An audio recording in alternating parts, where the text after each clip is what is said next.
Scott County, providing safe, healthy, and livable communities.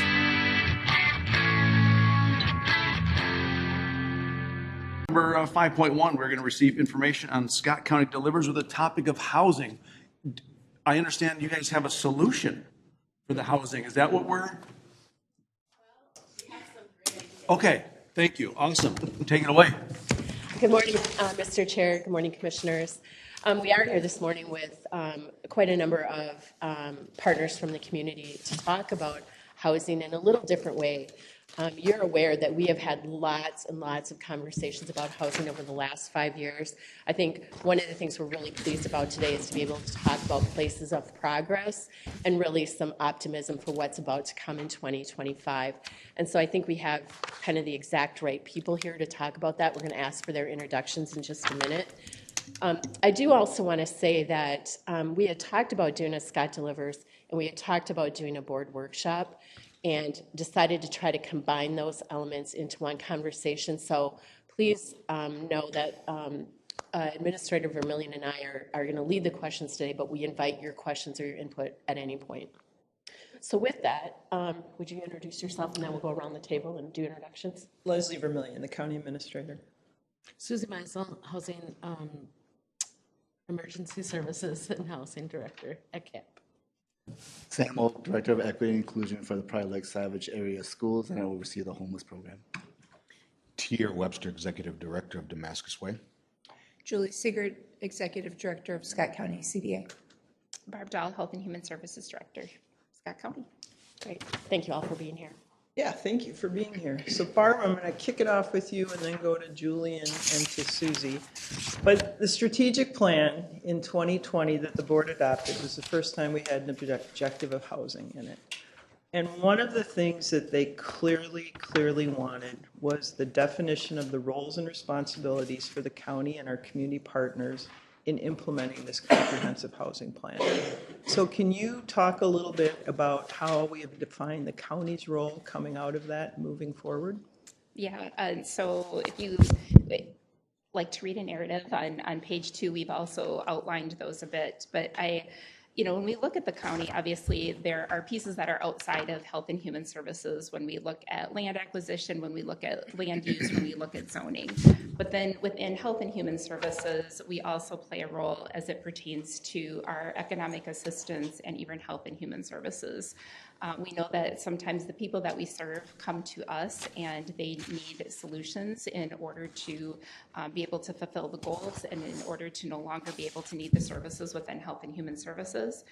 And then beyond that, within economic assistance, we do have to determine eligibility to see if individuals are eligible for either emergency assistance or emergency general assistance. Those are administered through our economic assistance area. We also determine eligibility for housing supports, which is formally known as GRH. And we always put that tagline in because I think housing support just sounds like such a generic term. But within that, it does allow for individuals that have a disability or are aging to receive additional assistance with living more independently within the community or within a setting, and it helps those providers be able to offset cost of having individuals with higher needs within that setting. And so those are roles that are specifically related to the county and our county role. And then we also have the FHPAP program, which we work in partnership with Carver County and CAP administers, but we provide oversight on. So those are specific pieces as we kind of think through our continuum, and on the prevention side, that is really heavily a county role, and pieces that we can't really untether ourselves from. Evan, I was going to Go ahead. page 14, or yeah, the graph on page 14, does that get partially at some of these programs that you're talking about maybe? Yeah, so this is the housing support.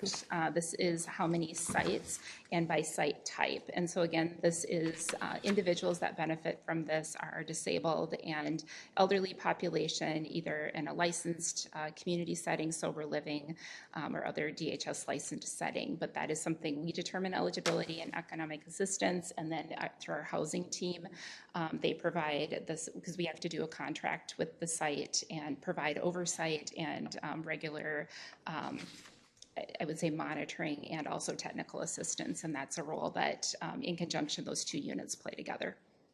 Barbara, are those all mandated, or is the county mandated to provide all those services? Yeah, we are mandated to provide that. And in fact, the Community Living Infrastructure Grant that came available in 2018 and really allows us to provide staffing for that was developed in recognition that the counties play a role within this and hadn't received funding previously.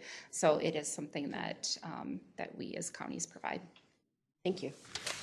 So Julie, could you talk a little bit about the CDA's role in housing in Scott County? Sure, sure, happy to. But first, it's kind of a unique day. So January 21st of 1975, the Scott County Housing and Redevelopment Authority held its first meeting. So it's officially our 50th anniversary today, but we're going to celebrate all year long. But I think, Congratulations. yeah, thanks. I think the purpose back then is similar to the purpose today. You know, we were created by statute to really redevelop sites across the county that may be blight or without some type of public assistance wouldn't otherwise be redeveloped into new housing. So that is one of our purposes. We are also to provide housing for low to moderate income households. We do that through a variety of ways by taking those redevelopment opportunities and building senior housing, which we are under construction on our 10th property. We also partner with private developers to increase the supply of workforce housing across the county. And then we also have a number of properties ourselves that we own, manage, and maintain that provide low-income housing to households. And then by far our largest program is we are partnering with private landlords across the county to provide rental assistance programs. So the largest of those is a federal subsidy that we receive called the Housing Choice Voucher Program that serves up over 430 households in our program. And then we also have a number of state rental assistance programs as well. So what is it to qualify for one of those 430 households that's doing a housing choice voucher? What are the requirements for those? Sure. So the biggest thing that we are to do is to target those who are in greatest need. So extremely low-income households, 30% of area median income or less is who we are to target at time of admission. Then we also have there's background checks that are done. There are household size that are done. But really the primary piece is that income requirement. So your role as we're coming out of this housing objective then is more capital and providing the structure. Are there any services that the CDA does provide?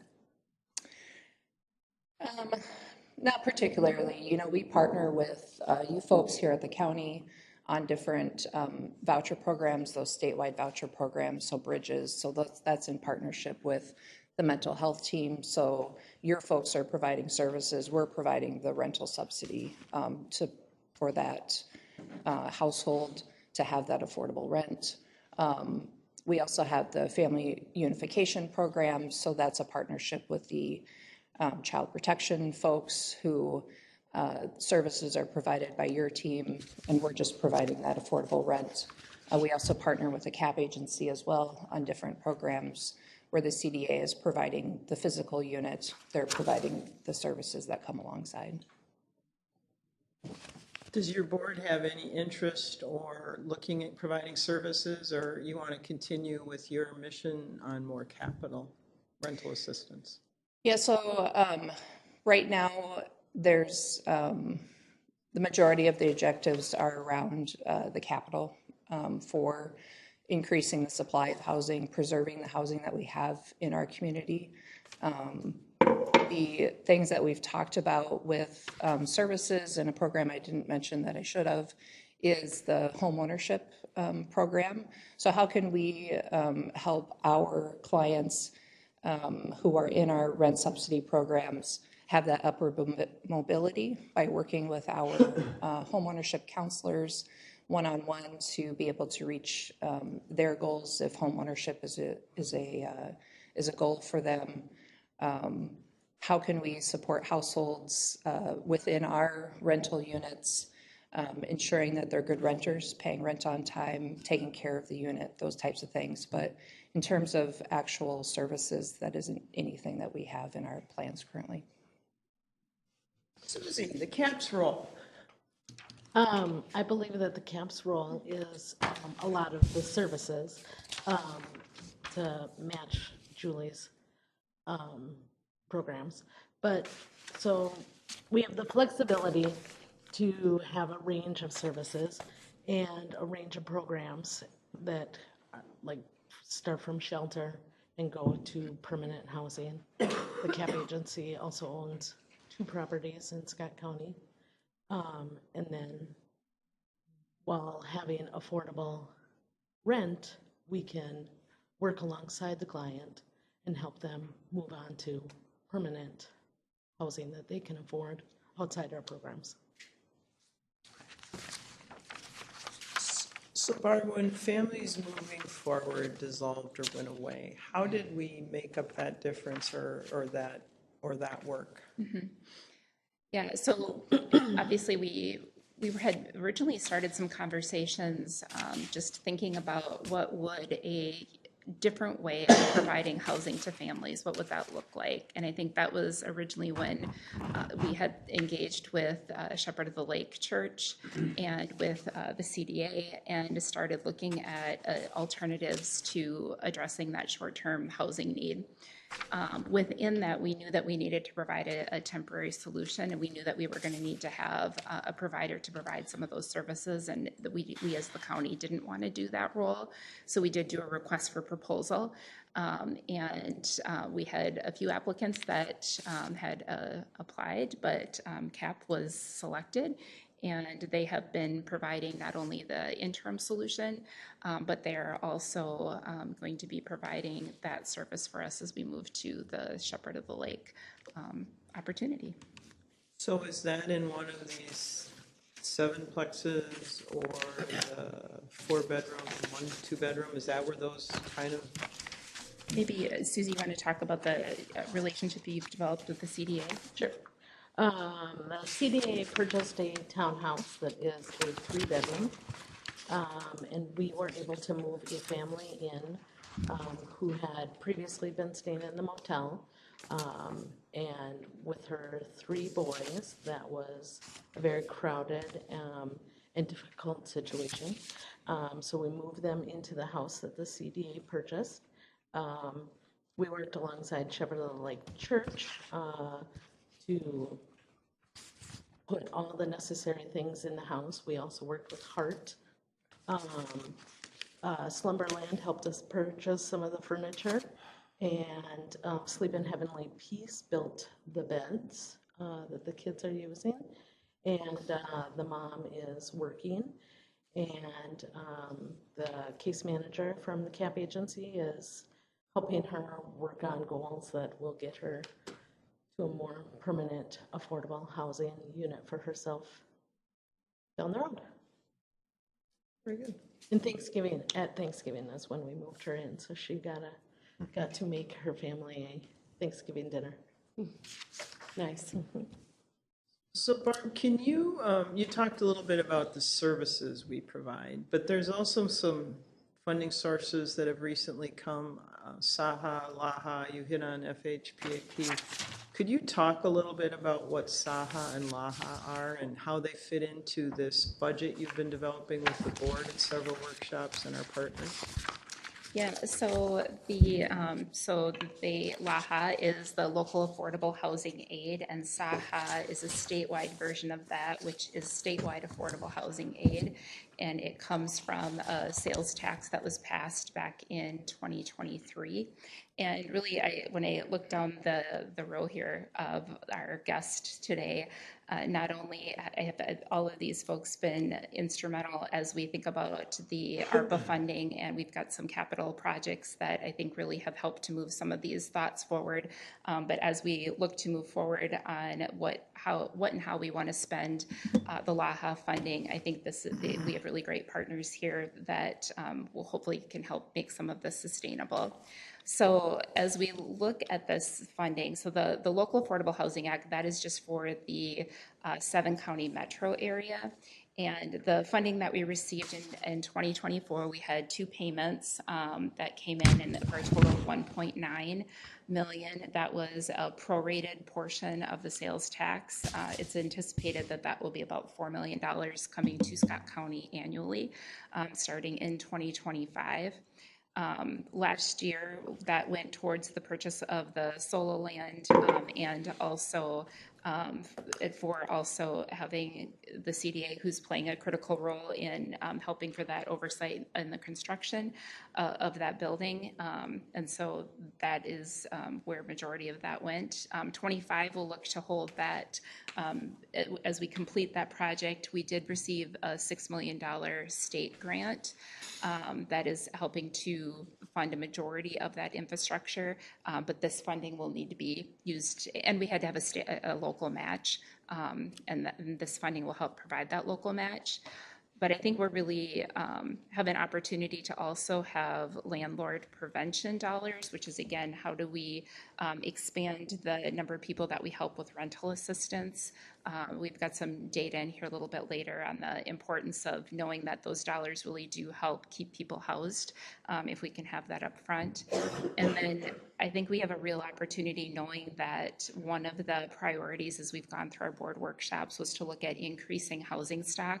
And that, again, when Julie defined their role, that I think is where the CDA comes in. And I don't know if you want to talk about your vision on that. Sure. I think with the sales tax money, I think it's a real opportunity. We've been having conversations with developers over the last several months to talk about the site where the CDA currently is. That's a prime redevelopment opportunity, I think, for housing. We're working in the city of Savage, assembling lands. We're taking more of a proactive approach in where are the opportunities to be able to maximize these funds. If you think about the workforce housing that we've been able to add over the last several years, the CDA has leveraged approximately $2.1 million to bring these units online in partnership with these private developers, and now we're talking about that amount of resource available on an annual basis. And so that's a significant opportunity for us to be able to get an increased supply of housing in the county.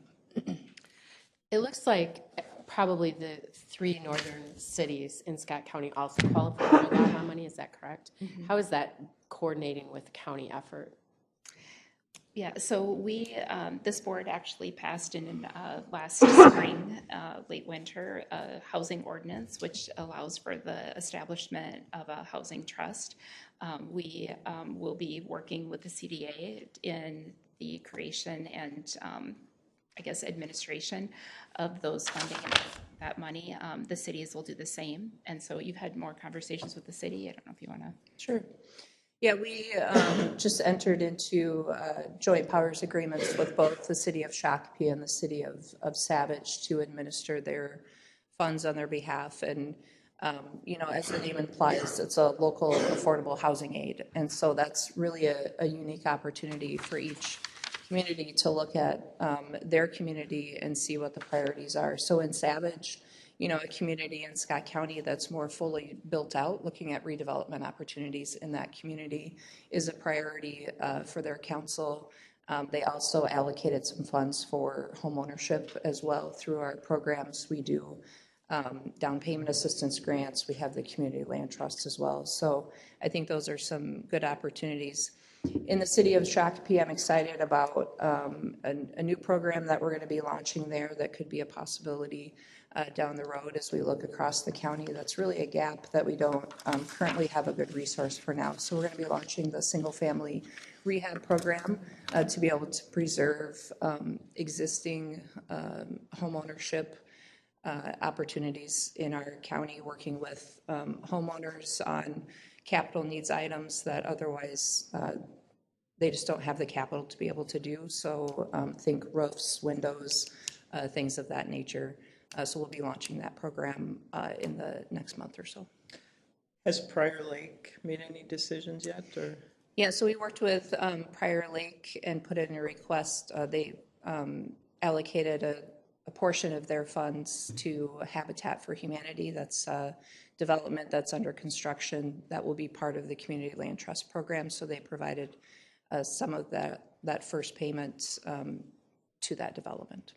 Julie, will you just clarify the housing trust versus the community land trust so people know there's two different trusts we're talking about out there? Sure.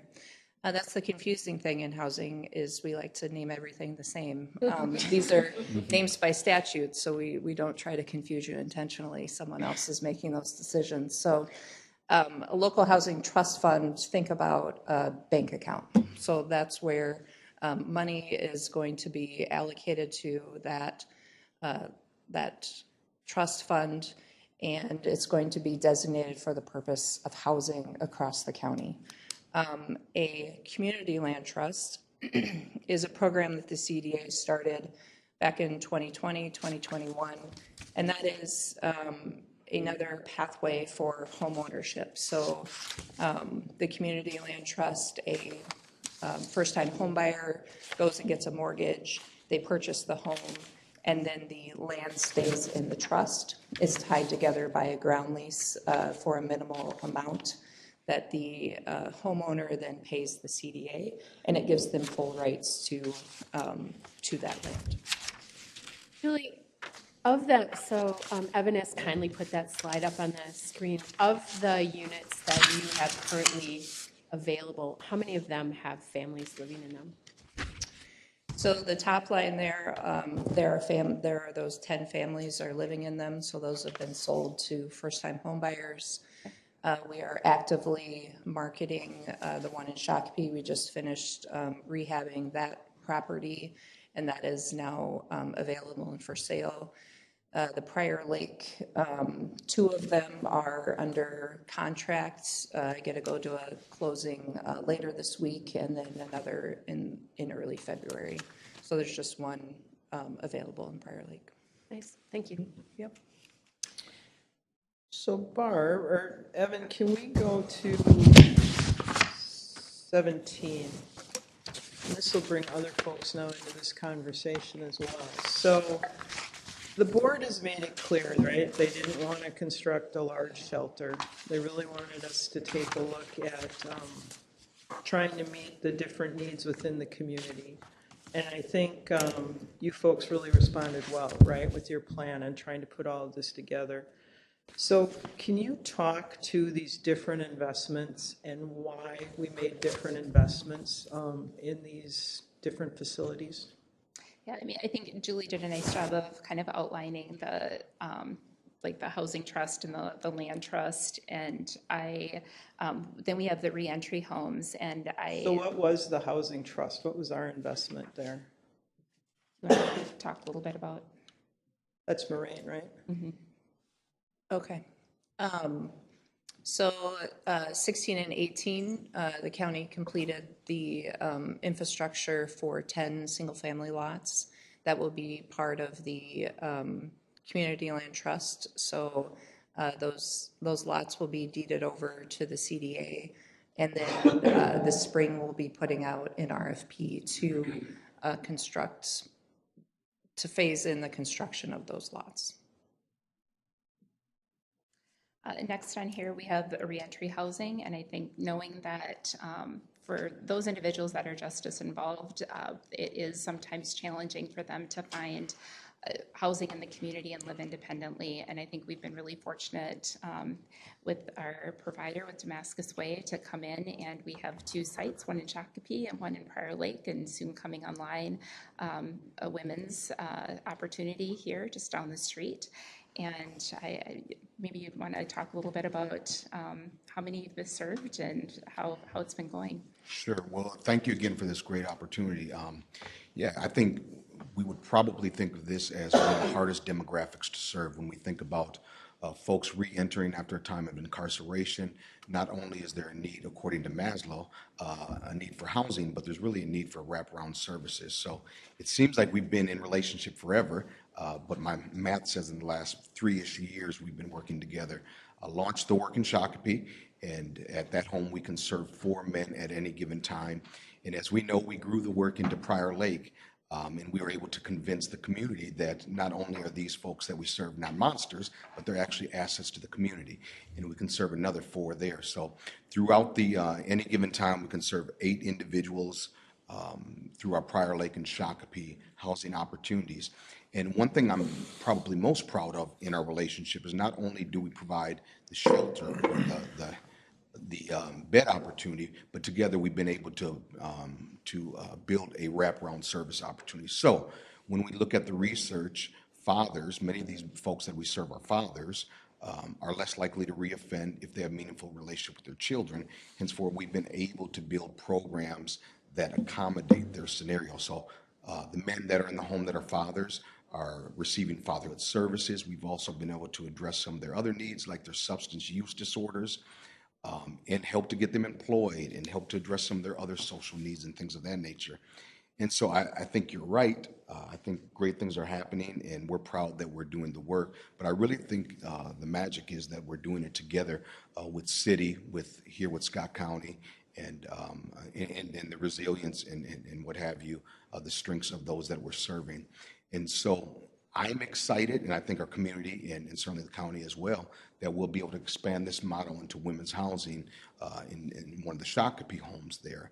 And so when we think about serving women, many of these women are mothers. And so we've got to continue to take that multi-generational approach as we're serving those, knowing that children won't live in the homes, but how do we support those that are mothers that are living in the homes as they look for reunification with their children. And so I think we've started some good work. I think that we've gained some support from the communities that we're in, and we look forward to continuing to not only expand geographically, but the depth of service with the ultimate goal of our real heart is multi-generational transformation from the work we're doing.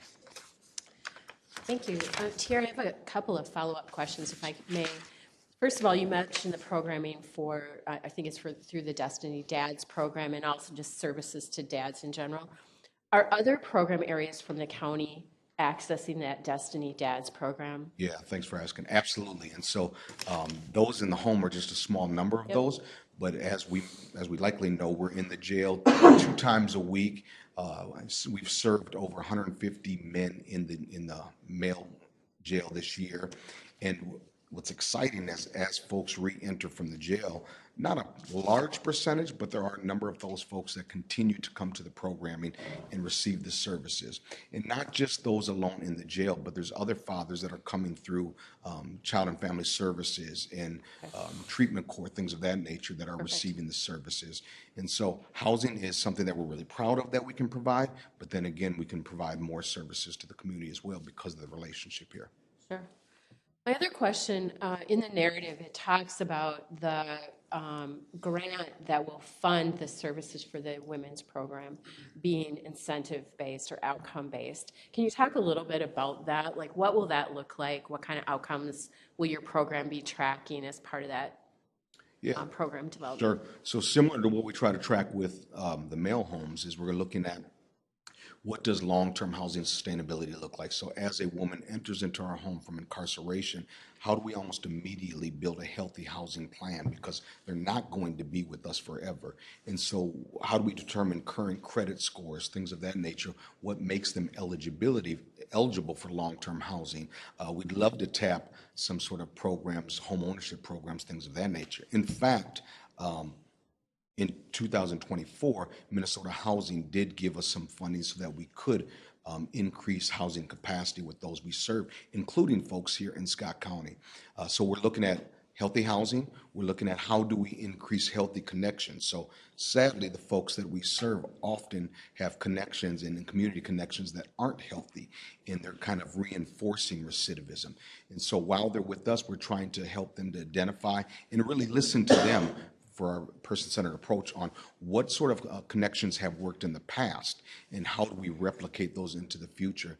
And we're also looking at employment to career opportunities. So because of workforce shortage and workforce need, it's not as difficult to get employment, but how do we get you on a career pathway that accommodates your life kind of destiny and aspirations? And so those are three main things. And then as I mentioned previously, many of these women have children. And so as an organization, we are a supervised visitation network, certified organization. And so when there's those sort of scenarios, we can help support that relationship as well. Here's my last follow-up Yeah, question. So it's my understanding that your programming historically has mostly been with men. Is that correct? Correct. So this is your first venture into programming for women? It is. So can you talk about, like, what are you doing as an organization to make that, make that leap? leap? Sure. Yeah, leap's a good word, yeah. Well, so I'm proud of our board of directors that have not only seen the need to do that, let me say this, as we look at, again, the data, women unfortunately are the fastest growing incarceration rate per capita. And so we thought if we're going to continue to be able to see transformation, we gotta work with the women as well. Our work started off as expanding our organization into a recovery community organization, hence able to provide peer recovery services to those that have substance use disorders. And so we've been working with women through our peer recovery services here over the last year and a bit, many of which come out of incarceration. So we've got to learn on a general sort of perspective, their narratives and what are some of the challenges that they have. And so as they're entering into this home, housing is one of the scenarios, but then we're looking at all the other needs that they have, and we've learned those through our peer recovery. I should say we've been introduced to some of the needs through our peer recovery services, and yet a learning organization. Great, thank you. Yeah, thank you for the opportunity. All right, so as we continue down the list here, we have disability housing.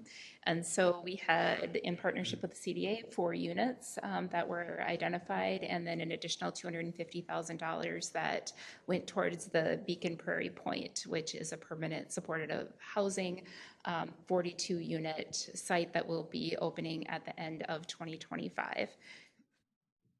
And then, let's see, then we had ALOS. I think one of the things that is exciting, I think when you look at this, and I even look at the people that showed up today to support this workshop, and we think about the different populations that have the opportunity to be served through these dollars. And we're talking about individuals that have been involved with community corrections, individuals that have a disability, families. I think sometimes when you look at life cycle housing, it's about how do you tailor it to the community and develop it so that it's a right size and the right approach for your community. And this graph to me is really an indication of that, because it's different population types that have benefited and different types of housing that have benefited. And I think ALOS is another indication of that. If you look at the roles in the front, we indicated also our faith-based communities as well, community-based organizations, the county role, the city role, the CDA. We have so many people and so many organizations that have been a part of trying to build a new vision of what the life cycle housing can look like in Scott County, and this is an indication of that. And then we've got the SOLO project that we've talked about. And I think both ALOS and the SOLO piece maybe highlight the importance of stability for students, and how I think that's going to be an important attribute as we move forward. Okay, we want to talk a little bit about prevention, and I wanted to start with Sam. If we could start with you on page 12, there's some data on students experiencing homelessness by district. And so I had a couple of questions about this. Can you talk about the experience from the school perspective on, are you aware of kids that are, whose parents are in housing crisis before they lose their housing? Or are you more likely to hear about it after the fact? No, more likely it's after the fact, and it's hard for the families and the students to really come and share with us of their struggles, and some don't even know about the programming too. So it's oftentimes when we realize that they're going through some struggles, students will report that, oh, I'm taking an Uber to school every day because my family moved, and then we get into the situation a bit further and find out that they lost their home and they're living with a relative outside the district. So it wasn't until that time that we can be able to provide some support in terms of transportation and stuff for them. Some families, they just don't know about the resources that are there, or it's really hard for them to share that they're going through certain struggles, especially when our definition of homeless goes more into like families being doubled up as well. So at times the community don't understand that that is also in the homeless category as well too. So they don't always share. When social workers start seeing kids being more absent from school, sometimes they would reach out to the parents, and that's when they would learn about the fact as well too. So all in all, these numbers that are reported here are quite low because we only know about our families when they come up and share with us of their situation. All right, and sometimes you're piecing information together to try to figure that out. Yes. Mhm. We had met, I think it was probably 2 years ago now, time goes quickly, but we had met a couple of years ago with some staff from another district, from Shakopee actually, and they had talked about some opportunity they saw for the McKinney-Vento staff to work in closer alignment with county staff or CAP, or and so I'm wondering what you think about, actually, Dr. Tanya Ward, do you know her? Yes. So she used a cool phrase last week when we were talking about something else, and she said, we've really been able to leverage our relationships with our school partners to make things better for kids. And so I wonder, do you see opportunities for us to leverage our work together? I do. And I think it starts with the bridging of the work through the social workers in the school district as well, with county staff, having the close relationship there. 2 years ago, we started having our interagency meetings in our school district, and we meet monthly to support and talk about programmings. And then after the meeting, if there's individual cases that we process, we're able to process there together too. So it's a way for us to be on top of all the resources that are available in the county, so that we're able to share with our families too. So it's been a really big support in terms of having that connection there. Prior Lake also does a monthly or quarterly coffee and conversations, and we've leaned on the help of Dr. Tanya Ward and Peter Goldstein to come help us as well too, in terms of reporting some of the numbers and what they see in terms of how they can support our students in the school district as well. Okay, great. Thank you. If I can say one more thing, the numbers that we have here on the chart is only a snapshot, because of how MDE reports their numbers is they look at that October 1st number. So the numbers that are being reported here for Prior Lake at around 20 doesn't really cover all the cases that we work with throughout the year. For those 2 years that are being reported, we're actually closer to 50. But if students go through homelessness and then they're able to find housing before that October 1st number, they don't get counted in the number. For example, right now we're processing and working with 23 families. Out of those 23 families, 4 have now already found stable housing. So by the time October 1st comes, they won't be reported in that number either. Interesting. Okay. Thank you for clarifying that. So Susie, and I was going to ask Dan as well, but maybe you could talk about what does it mean to be a service provider for Solo? So what is your role? We hear wraparound services. What does that mean? What are you actually doing? And then I know you've been engaged with Shepherd of the Lake. Maybe you could talk a little bit about what that MOU is going to say as well. The services that the CAP agency would provide would include, currently we have a list that we're keeping of all the people who are, the families who are homeless in Scott County. And so we would take from that list once the building is already for us. We'd also do the coordinated entry. If they have not gotten a coordinated entry yet, that's an assessment to determine their barriers, how long they've been homeless, and disabilities or income, things, just different things like that. And then really connecting them to the resources that are already in the community, helping them get their SNAP benefits, helping them get child care benefits, different things like that. And then we want to provide intense case management so that they move on to permanent housing, something that's affordable for them in the community, that they're going to be most comfortable in. And working alongside them also on the things that have been challenging for them to keep and remain stably housed. So helping them with those goals. What's intense? What is intense case management? Yeah. At the minimum, I'm seeing once a week. I mean, if we're in the building with them, I think it'll be multiple times a week that we'll be meeting with them. I just think that it's naturally going to be work that'll be done almost every day.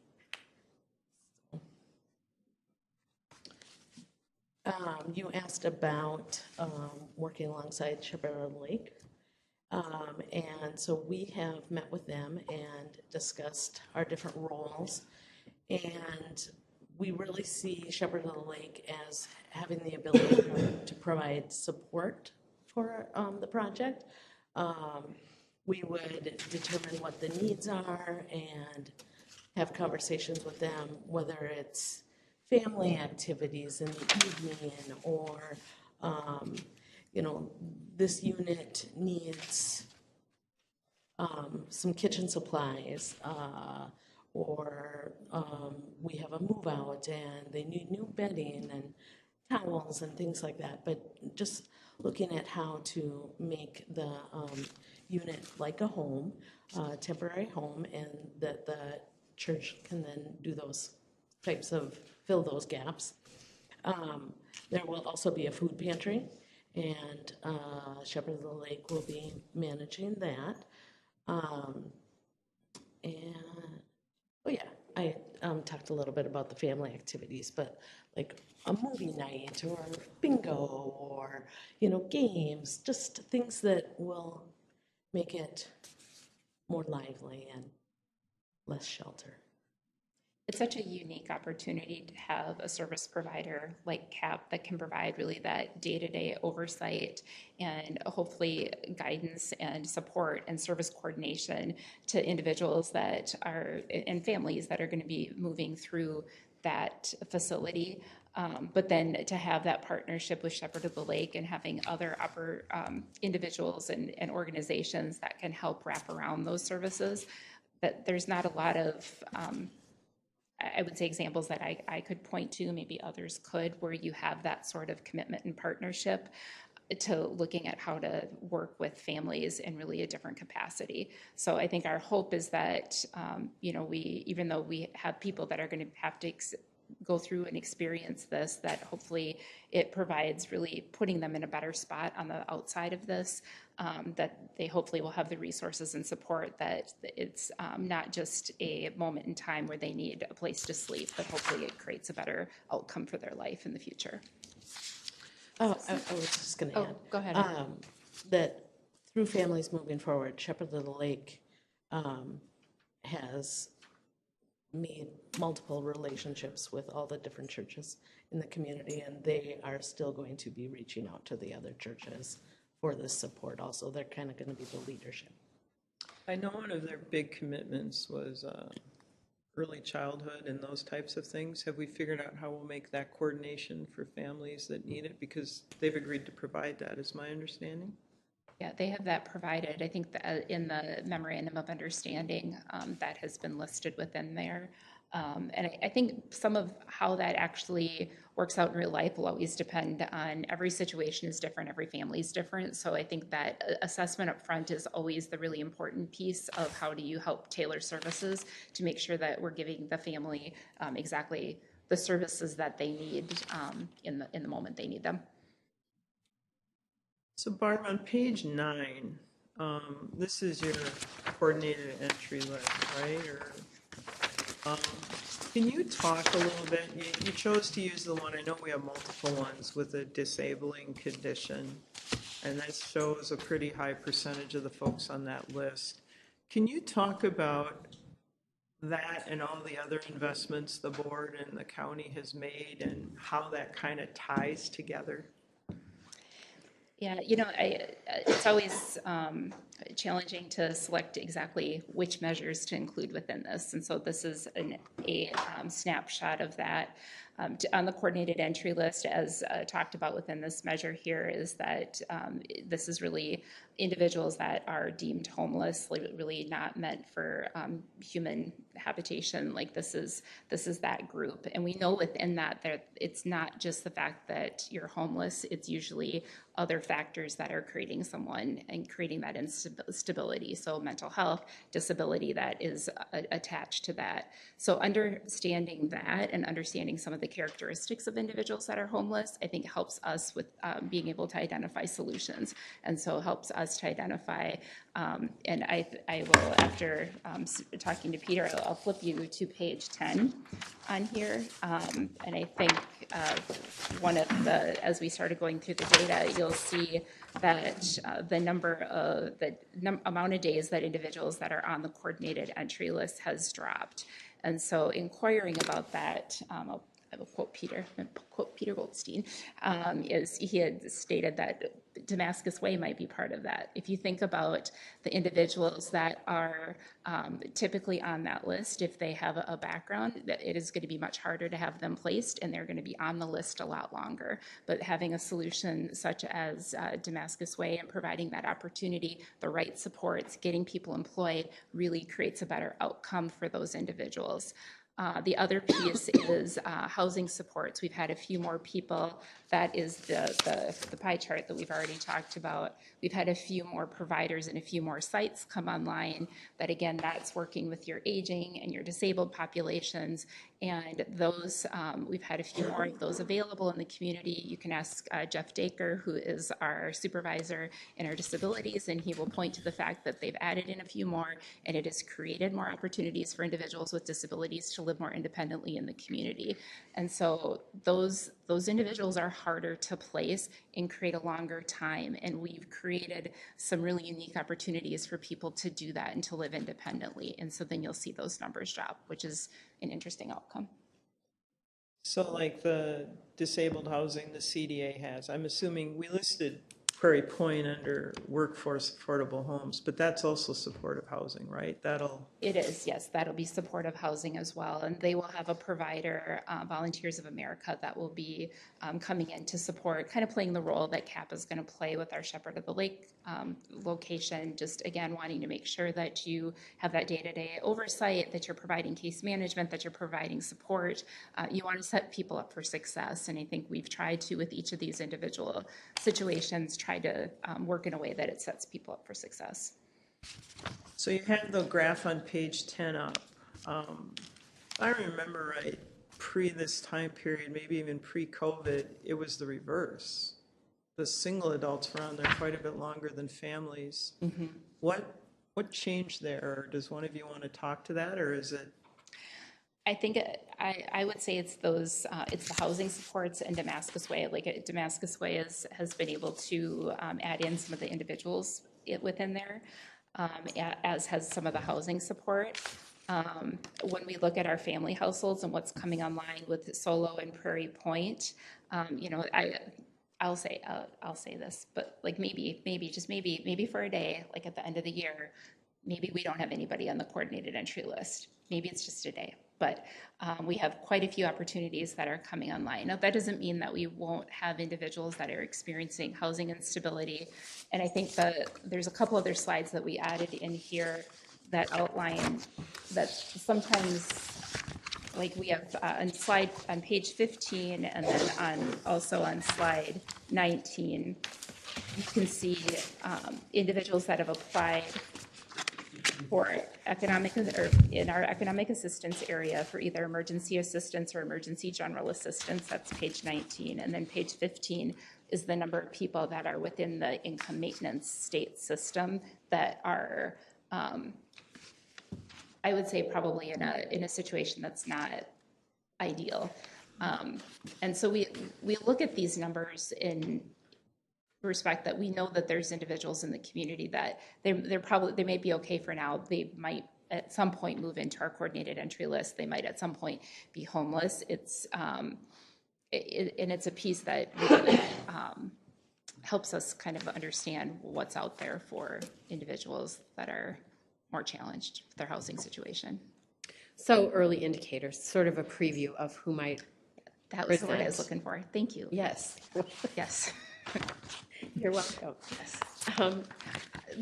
On slide 19, though, I will say this is an area that, when you're talking about the county role, this is an area that just we can do, because this is our individuals that are coming in through the economic assistance program, and they're applying for emergency assistance. And so this is applications that our economic assistance team is processing to determine if they could be eligible for economic assistance. And I will say for just the EGA, emergency general assistance, and economic assistance, or emergency assistance, we have a very small pot of funding. So these actually end up being referrals to CAP, to 211, to our housing program, because the funding we have here is not a lot. All right. I wanted to ask about, a part of our county value statements really focuses on trying to make good investments upfront, prevention. If we could do that well, maybe we could prevent people from ending up in the deeper end services that are expensive and maybe our outcomes are not so great. So looking at that idea of prevention, I noticed on the LAHSAH budget estimates on page 5, you have included some dollar allocations for landlord engagement prevention. That's a piece of work that this board has supported. Can you talk a little bit about the current state of that work and what the vision is going forward? Yeah, this is going to be a partnership with the CDA and the county. And, I think as Julie and I were talking even about the Housing Trust Fund, and if you, as part of the housing ordinance, we have, Julie and I will be, or our roles, or our, anybody that replaces us, right, will be co-chairing a committee that will be looking at how to best expend those dollars. And so really this work will end up being in partnership and coordination within that. So we're looking at engagement, because engagement's important not only for our landlords to make sure that we can eliminate evictions whenever possible, in trying to make awareness to those individual landlords that if they have tenants that aren't paying, that there could be potentially solutions and funding for that. But it's also important from perspective of the CDA regarding they have Bring It Home vouchers and the importance to get that awareness out. So I don't know what you want to talk about. Sure.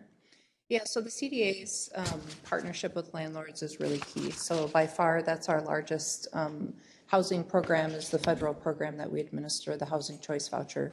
We can't be successful in that program without partnerships and with landlords in our community accepting those vouchers and having families live within those units. There's another portion of the sales tax that was approved that will be a statewide voucher program, like Barb mentioned, called Bring It Home. That's a program that will be starting either later this year or next year through Minnesota Housing, and those resources have to be used here in Scott County. So unlike the federal resource that can be ported and used anywhere in the United States, these have to stay in Scott County.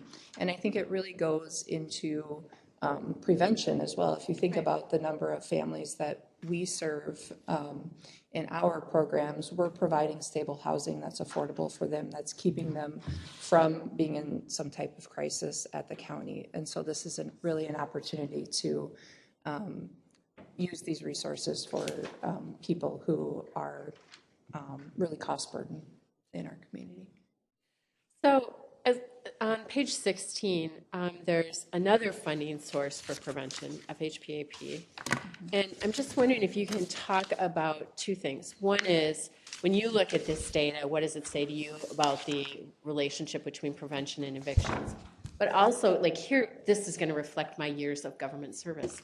So when you have multiple funding streams, you have opportunity to elevate the impact, right? Like skilled leaders can elevate the impact of those dollars, prevent duplication, all those kinds of things. And I'd be really interested when we talk about SAHA and LAHA and FHPAP and like, how do you think about maximizing the impact of multi-government funding streams? Right. So, okay. So first question, when looking at this data, we have started to keep, I think, closer watch on some of the eviction data, especially after the eviction moratorium ended kind of in 2022. And so looking at within that, if you go back to 2022, 2023, and kind of the historic session just regarding funding and how much funding was allocated within that, quite a bit of funding was allocated to FHPAP, in which the Carver-Scott Collaborative was funded additional amounts.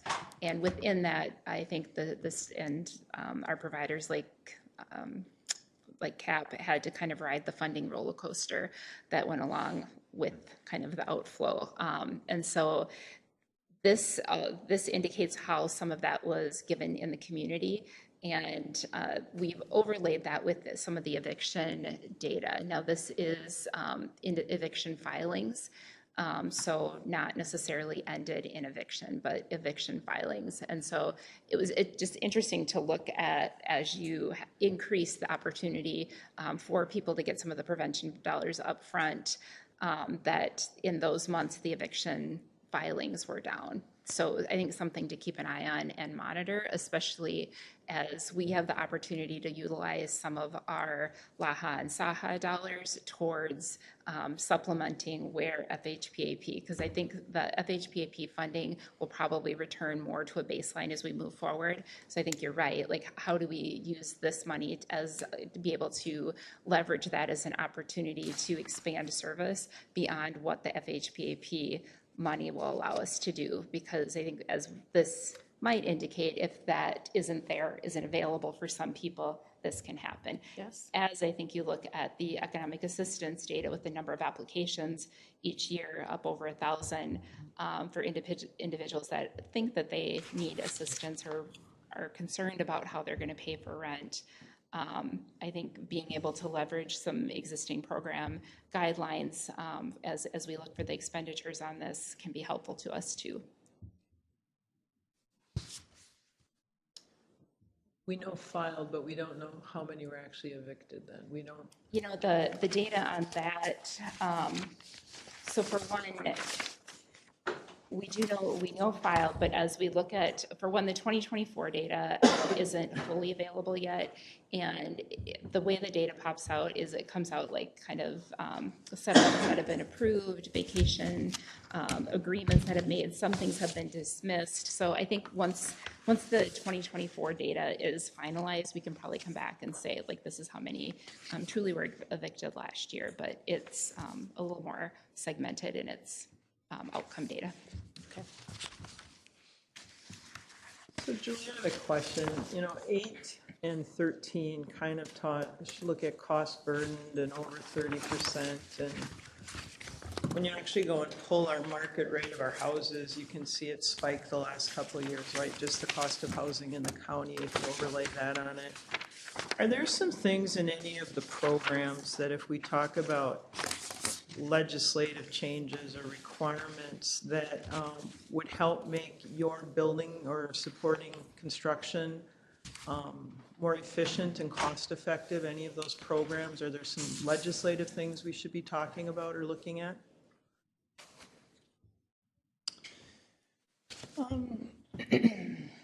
I think, I don't know if it's legislative as much as engaging with Minnesota Housing. For Minnesota Housing puts together every couple of years a qualified allocation plan. And that is the plan that determines how the largest resource for new construction of affordable housing, the tax credit, is allocated across the county. And so within that allocation plan are different priorities that make Scott County more or less competitive in those applications. And because we are not a county that has a direct allocation of federal resources, we, one, don't have our own allocation of tax credits, and so we're competing on across the metro. And then two, our transportation system is not the same as other parts of the metro. And so those are drivers that make applications less competitive. And so that's where we are having conversations with developers on a regular basis to see what can different public-private partnerships look like. Are there different resources that we can use? There's a 4% tax credit that's not as competitive. What are the things that we can do? Can we get some mixed income instead of having it a full affordable unit development? Can we get some mixed income so there would be some higher incomes with some lower incomes to make them more affordable for the developers and also have them pencil off? What does it take to become a federally direct allocated county or city? So the county itself has to be 200,000 for a population, and then a city has to be 50,000 or greater.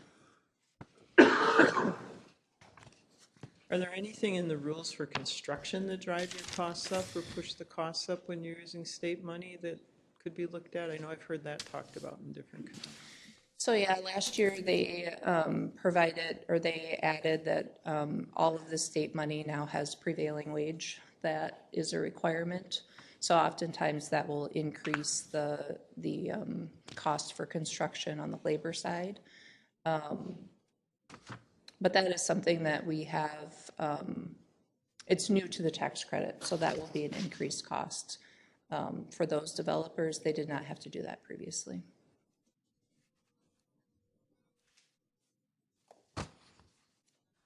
We are almost at our time. Do you have final questions? I do. So just one quick question before my final question. Your investments in seniors, I know that's 23. Are those lower income rentals? You talk about affordable. Are there different ones, different units have different requirements, or how does your senior housing work and people that are eligible? And it looks like you have quite a waiting list. Yeah, so our affordable senior housing there is for people who are at 80% or below. What we find is people are right around that 40,000 or 45,000 for an income who are living there. We also have other preference within our portfolio that's not reflected here. It's more in that rent subsidy programs where they will be paying 30% of their income. So we have different properties across our portfolio, but the ones that you see here are what we call more affordable market rate. So, Barb, I'm going to start with you again. You know, I've been looking at our strategic plan that the board and folks put together. So, prevention, right? Intervening before they lose. We talked a little bit about that. Housing stock, Maxfield study, we're increasing that, it certainly appears. And then the traditional supportive, so these traditional transitional places that we're talking about that seem to be successful in reducing recidivism. So it looks like we're taking steps in that direction. If Chris and I are sitting here a year from now talking to each one of you, what would you like to see or be able to say or see that we've worked on or are moving towards? So I would hope on page 20 and 21, we've outlined, we've put, I think, some of the investments and opportunities that have either changed or been enhanced over the last 2 years, and then ones that we think are coming online in 2025. The ones that are highlighted are the ones that we believe are going to be coming online in 2025.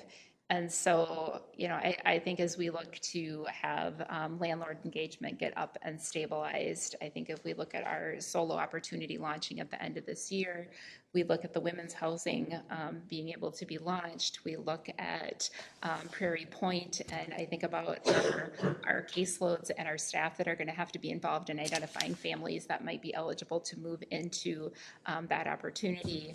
We think about, as Julie talked about, the Bring It Home and some of the other pieces within the CDA. I think we have quite a bit of opportunity to build that out. It's pretty amazing if you think about it. If you think all the way back to like even the start of Live, Learn, Earn, and that kind of piece came up right at the end of 2009, 2010. We had unemployment rates of like 10%. There was a lot of effort into economic development. Within that economic development came Shutterfly and Amazon, and like the way that we needed to think about housing here changed. And we started thinking about how we needed to look at demographics differently and how our population began to age, and that we were going to have labor force shortages. And we know that like where we lived at 16 is different than where we live at 36 to where we live at 66 or 86. And so across the continuum, that needs to change. And this is a start of how we begin to look at that. And it's changed pretty dramatically in the last 5 years. So the board should hang on to these two pieces. Yeah, well, that's This is really, right. So this yeah, is pretty good. yep. Julie, what about you? Well, I would echo, I think Barb hit on a lot of the things that we're going to be working on in the next year or two. I think a big thing for us is that Bring It Home vouchers. The vouchers themselves will be about a quarter of the size as our current federal program. So it's a pretty significant increase in those number of resources, which leads us to needing to have those additional conversations and engagement with our landlord community. Also, like I mentioned at the beginning, just being proactive with developers. How can we get this money that's coming with the sales tax into the community as quickly and efficiently as possible? We have opportunities, and we need to maximize those opportunities and get the money in the community because it's coming every year currently.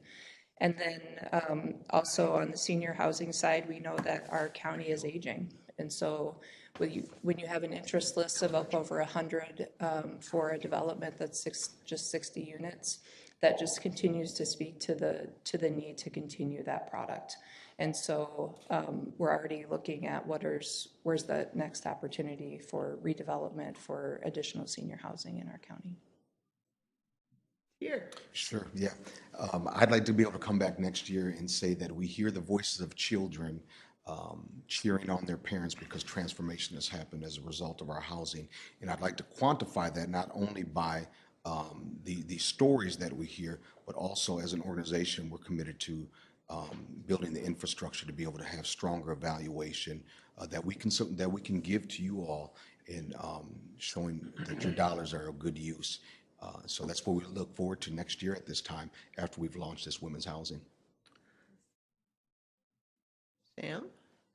Well, we look forward to continuing to lean into the work and continue a strong partnership with the county to ensure that we meet the needs of all our students and especially in this area here to make sure that we can continue to provide the best learning environment possible for all students. All right, I have lots of desires, but that the CAP agency continue to be able to have flexible funding so that we can continue either a service provider role or just housing programs, and so be able to continue to provide services that lift people up.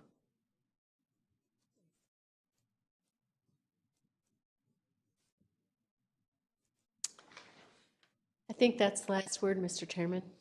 We'll give it back to you. Thank you very much. Appreciate the time and attention everyone's put into this. Open it up to questions. Yes, go for it, please. I'm going to give some comments. I'm glad to see you're going to have an engagement with the landlords. I think I agree wholeheartedly that the partnership with landlords is critical.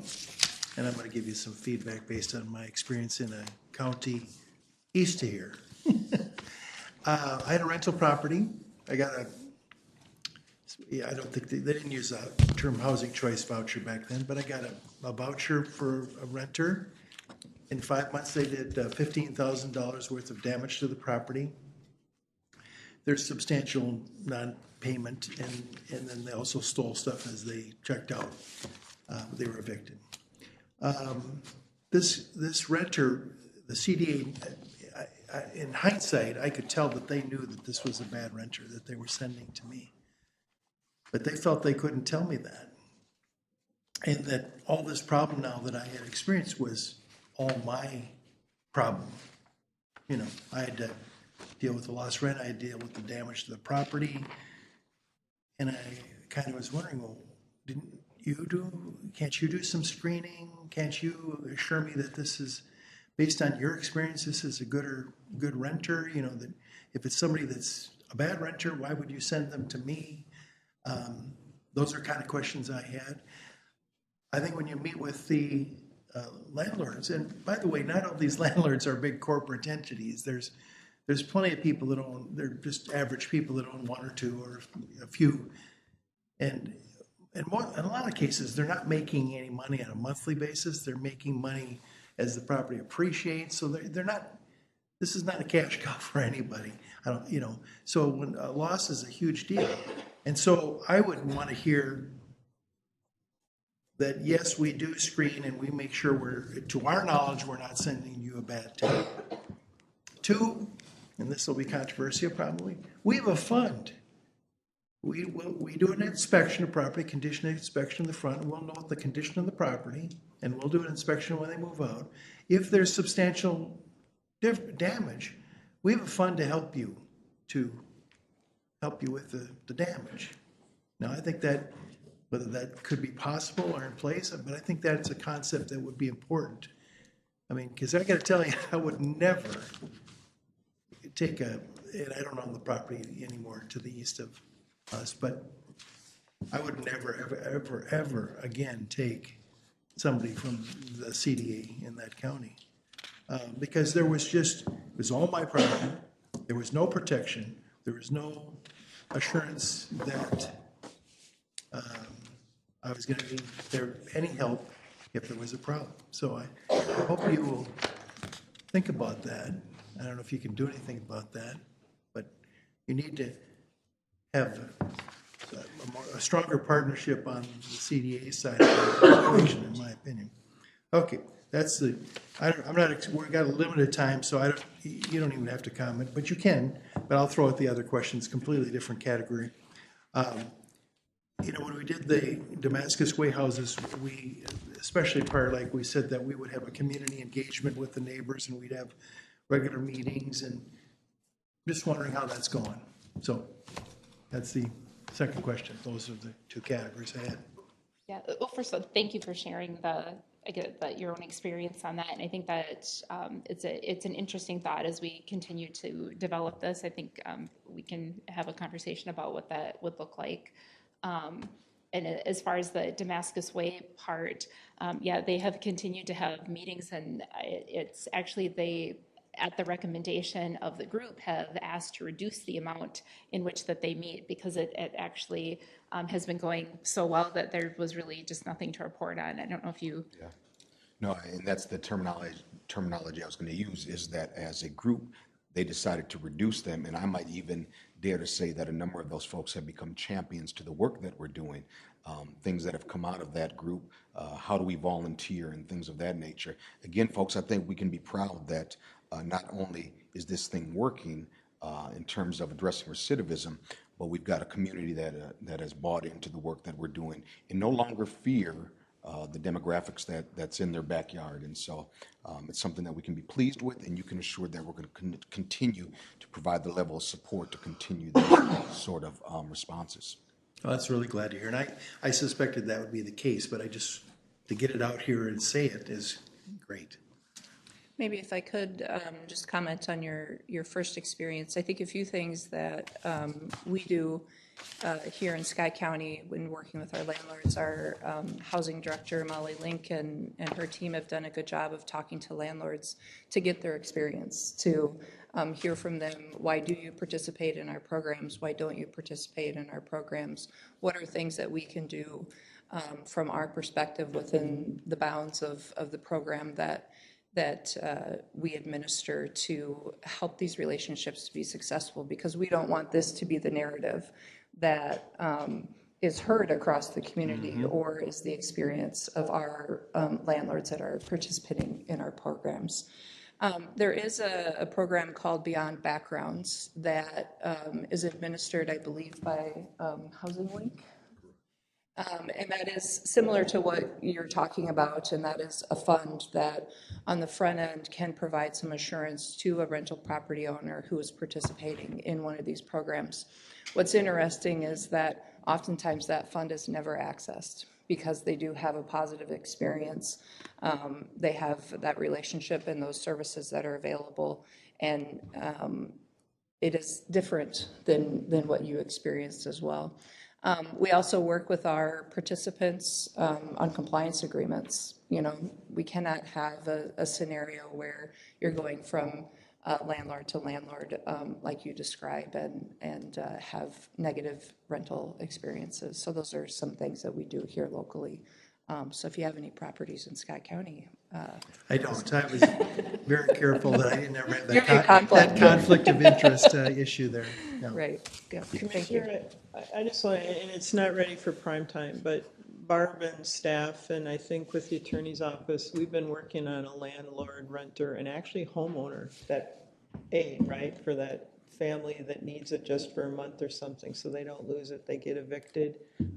We did that initiative program for 24, so we're continuing to evolve this. So I think this will come back to you at some point in the near future.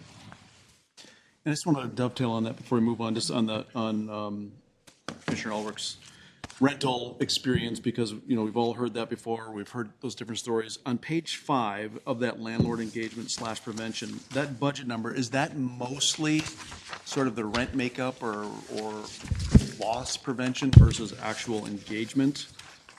If none of that money goes to mitigating risk, is that a fair assessment? Most of that's what that's for? Yeah, I mean, we'll be sitting down to meet to kind of talk through the next steps of launching that. My thought would be that it would be mostly towards that rental assistance aspect of it, but I want to make sure that we're talking it through with our partners that are going to be charged with doing this work. So it's a good question. Well, and it's just one of those things that I feel like we're really starting to, we've always had a track record, and we're really sort of doubling down on it, of that public-private engagement and partnership about, imagine the number of landlords that are out there, because we always hear those stories, right? And it's probably the exception mostly, but it's enough that left a mark, because we hear that question every time there's housing, right? Left a mark.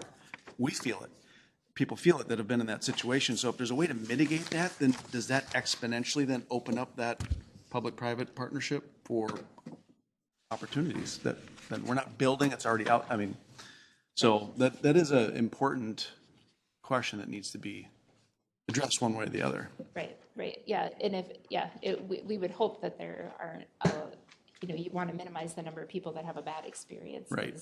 Hopefully that opens up more opportunity for individuals that are going to be in a solo or currently involved with our reentry homes that have an opportunity to move into more of a permanent housing situation, so that it's we all coexist within one ecosystem together on that. Sorry, I just want to dovetail on that while that was on the table. Commissioner Brennan, do you have questions? Yeah, I don't know if it's a question. A couple of years ago, workforce housing was really in the conversation, and Shakopee had opened 2 workforce housing buildings. And now it seems like it's no longer moving forward. And what do you think is the roadblocks on that? And is it a developer issue? Is it a funding issue, or what? Yeah, so like I mentioned, we continue to have conversations with developers. They are looking at sites across Scott County. They are looking at how competitive can those sites be at Minnesota Housing, because it is a significant investment on the developer to put an application together. So as they're evaluating sites, they have found that they are not as competitive as other sites that they can pursue across the metro. So I think some of that has been why we haven't seen new opportunities coming forward. But some of the sites, as we've learned better, the maps and what would be more competitive, I'm hopeful that in the next year or two, we'll be able to bring some applications forward and be successful.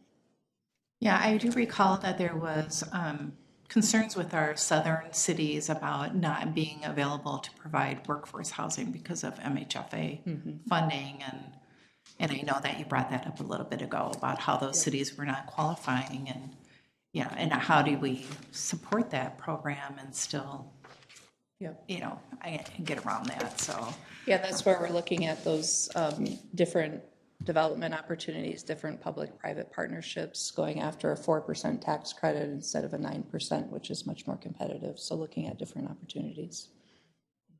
I had a lot more questions, but a lot of them were answered. But my other one was a lot of times I will get an email or a phone conversation with somebody in our senior housing that had a rent increase, and now they're wondering, what do I do? My rent is increased, but my income isn't increasing. And I know that a few years ago, I had attended a presentation or a community gathering, I guess, at one of our senior housings, and the CDA was there, and CAP agency was there to talk about the different programs like SNAP and energy assistance. Is that something that we do on a regular basis, and can we do that if we don't? Yeah, so those are, we did have some meetings across that, and we utilized Great Lakes Management, our on-site property management and maintenance for our senior buildings, so they are aware of those resources and provide them to residents who come with them for concerns of being able to make those payments. Okay, thank you. Thank you. Like Commissioner Brennan said, I think a lot of my questions have been answered. I think I'll just two of them too. One kind of big picture thing, when I look at page 17 and the ARPA investments, the significant ARPA investments, probably once in history that we've been able to make in housing in this county. I guess this isn't a question I want you to answer today unless you have a thought, but I think it's for the future that really we should be thinking about. We've made those investments not just, we care about people who are homeless and experiencing housing instability, but we want it to be bigger changing than that, that really we're thinking that those investments should decrease the number of folks we have in jail or on probation or in our child protection system. And what are those measures that we can look at? Because we're seeing some good. We're seeing some good progress there. But I wonder if we really, with this historical investment, should be able to start keeping track of that. And then two, this one might be one that you can answer today. I think we talked a lot about the services and the supportive services and more the county's role. I liked how this presentation really talked about the CDA's role in infrastructure and units and the county's role in probably the folks that need the most support, and that's what we're going to focus on. Seems like a barrier often is jobs or a long-term stable job. Haven't heard anything about how maybe CAP or Damascus Way or some of these providers work with our job employment and training system programs or other programs like that, because I think that's important to folks that we're working to help them get stable employment too. Yeah, no, I think that is right. Like, even if we go back to Live, Learn, Earn and economic vitality, and you think of the different pillars that we had underneath it with housing and workforce, that's so critical. And I think you even talked about like the number of people that are working, and I think that'll be a key role within CAP too. But I don't know if you want to talk more about the employment connection. Sure. Again, thank you, Commissioner. I think looking at the need for employees, it's not as difficult to get folks in a employment opportunity. I think what's fascinating is the folks that we've been able to get employed are often those that have been significantly underemployed. Now, to the question of how are we connecting with some of our current partners that are out there, I don't know that we've been doing the best that we can with that, and partially because we've built relationship with local employers and we've been able to connect them to employment opportunities right in the community. I suspect things will change in time, and so it's something we need to have kind of more in the forefront of our mind. How do we leverage the employment agencies and partners that we currently have so that we don't assume these opportunities are going to continue to exist? Yeah, and I can also add that we're working with the Career Force Center and, you know, designing a goal plan with our clientele so that a lot of them get jobs, but it's getting them to a job that actually pays for all of their needs. That's the greatest challenge that we have, and we just keep continuing to try to work on what's holding them back and what jobs are available in the community. If I could add, I think the Drive for Five initiative has been a great opportunity. I know that's the other part of the CDA, and Joe and her team have been doing a great job of ensuring that our rent subsidy participants who are eligible for that training are aware of that. I know that a number of them have taken those training opportunities, and that's really when we think about the housing across the continuum is how can we create movement across the continuum? So how can we use that stability as you get people in talking about that 30% of income when they're coming in? How can we learn where are they working in our community? And then what's the training that's needed? They get up to home ownership, that creates a new spot for somebody else. So that movement across there with different partners is key. Thank you. All right. I'm going to label this as streams of consciousness because it just makes some chicken scratch throughout the pages. Well, I love that movement, right? Movement through the system. That's we're trying to like, hey, you need a spot, you need a runway. Like, let's do what we can. I mean, they have a role to play, right? To get you up and a hand up into whatever that looks like for certain people. So thank you for mentioning that.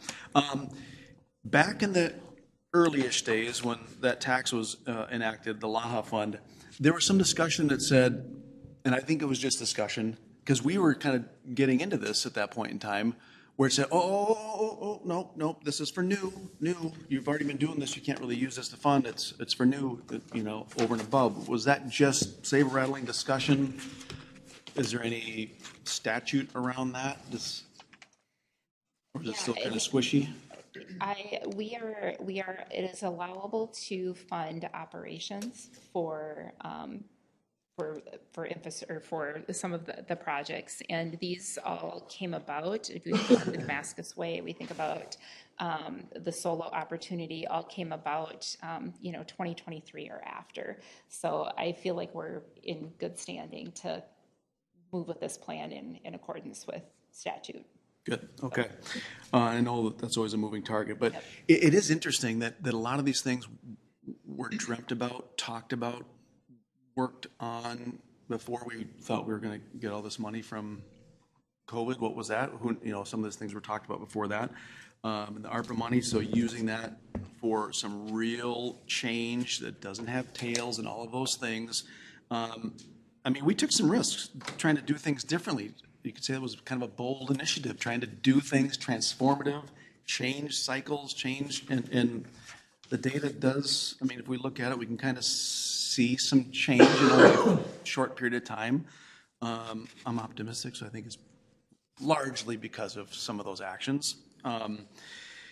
So the question then is, and we're still sort of figuring this out. That's right. We're not dabbling into this. We're really doubling down into this, spending a lot of money and time, talent, and treasure.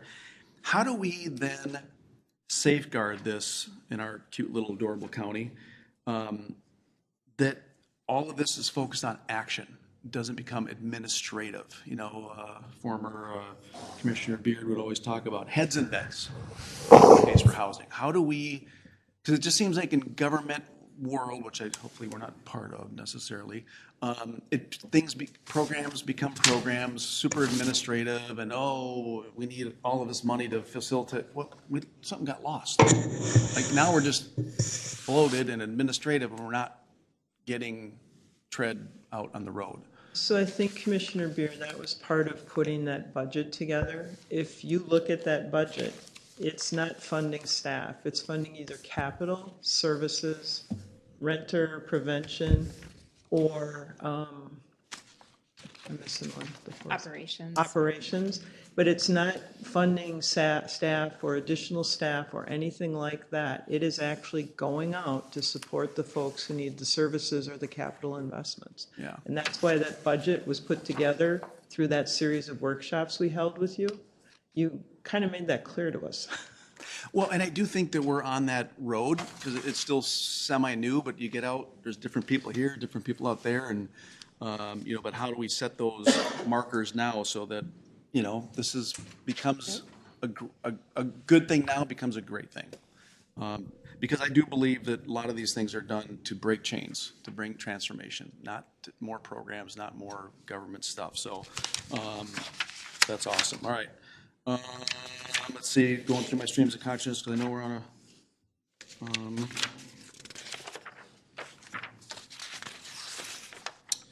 On page 16, those numbers, the prevention and direct assistance and so forth, are those typically done one time per person or family, or are those, frequent flyers, for lack of a better phrase, that are consistently getting something? How is that typically administered? Do we know that? Do you want to talk about the FHPP? Yes. Household can receive more than one month of rent assistance, but they are only allowed one time throughout the biennium, twice throughout the biennium. Yep, for 2 years. Yep. So we do get people who return and ask for assistance again after they've completed the program, but the majority continues to be new callers. Okay, and that is a system that seems to be working, keeping people where they are. And I think really to Commissioner Beer, to dovetail up even at your other question that you had about the importance of keeping this together, I so appreciate our county's position on prevention, and to me, like, this has been a really thoughtful effort into supporting prevention, where it's so much harder to rehouse somebody than to keep somebody housed. And this is such a good example of where somebody potentially got behind in rent and that we have the ability to keep them stable. Supports our schools, supports our opportunity to hopefully not go deeper into health and human services, because right. I love health and human services. Of course, yes, yes, of course you do, and I mean, and that is I think our collective goal is that, yeah, we want this to be transformative. That's a priority. Ultimately, being a lower cost of government, because we're not doing all of these different things. We're talking about housing now, but fill in the blank on any different thing. But Commissioner Weckman-Breckby kind of talked about 17 as you're bringing that up. Making sure that we're tracking that and it's trending in the right. Because we also need to be willing, and I think we are. Always need to be willing to be willing. But if something's not working, or like the costs are, and it's tough because doing ROI, so to speak, on the human condition, that's a difficult place to be. But we have finite dollars, and so being willing to, okay, this isn't working, this could be better spent here. Knowing that helps us make those good decisions. So whatever we can put in place to do that would be much appreciated. I think that is it. So thank you very much. I also wanted to say, I was going to say this in the beginning, we do these monthly, unscripted. It's like reality TV. I know some other counties might freak out about that, but this is a way for us all to learn. And we've got different panels talking to different folks on different sides of the table. Just a neat way of cross-training. And we're willing to give our secrets away, right? I mean, so much so that we have Carver County royalty. I don't know, is that the right phrase? Coming to get all of our great tools and all the things that we're doing, and so we willingly give them away. So thank you for attending, Commissioner Matt Uterman. Thank you for everyone's willingness to speak candidly and having these great discussions. Is there anything else? Thank you. Thank you very much.